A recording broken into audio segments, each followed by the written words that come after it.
ജമ്മുകശ്മീരിലെ കിഷ്തവാറിൽ ഭീകരർക്കായി തിരച്ചിൽ തുടർന്ന് സുരക്ഷാസേന. ജെയ്ഷെ മുഹമ്മദ് ഭീകരർ ഒളിച്ചിരിക്കുന്നതായാണ് വിവരം.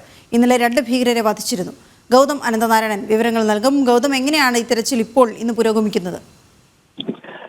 വീണ, കിഷ്ത്വാറിൽ ഇന്നലെ വലിയ ഏറ്റുമുട്ടൽ അവിടെ നടന്നിരുന്നു. ഒരു സൈനികൻ വീരമൃത്യു വരിക്കുകയും 2 ഭീകരരെ അവിടെ വധിക്കുകയും ചെയ്തതാണ്. പക്ഷേ മുഴുവൻ ഭീകരരെയും ഇന്നലത്തെ ഓപ്പറേഷനിലൂടെ വധിക്കാൻ കഴിഞ്ഞിരുന്നില്ല.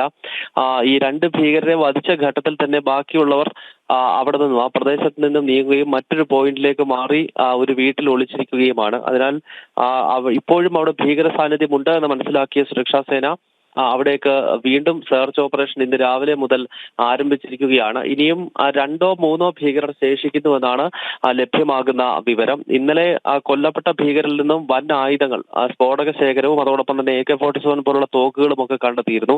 അതിനാൽ ഉഗ്രശേഷിയുള്ള സ്ഫോടക വസ്തുക്കളും വൻ ആയുധങ്ങളുമായിട്ടാണ് ശേഷിക്കുന്ന ഭീകരരും ഇപ്പോൾ നിലയുറപ്പിച്ചിരിക്കുന്നത്. ഈ ഭീകരരെ വധിക്കുന്നിടം വരെ ഈ ഓപ്പറേഷൻ തുടരും എന്ന് സൈന്യം വ്യക്തമാക്കിയിട്ടുണ്ട്. പ്രദേശം ഇപ്പോൾ സുരക്ഷാ സേന വളഞ്ഞിരിക്കുകയാണ്. വീണ.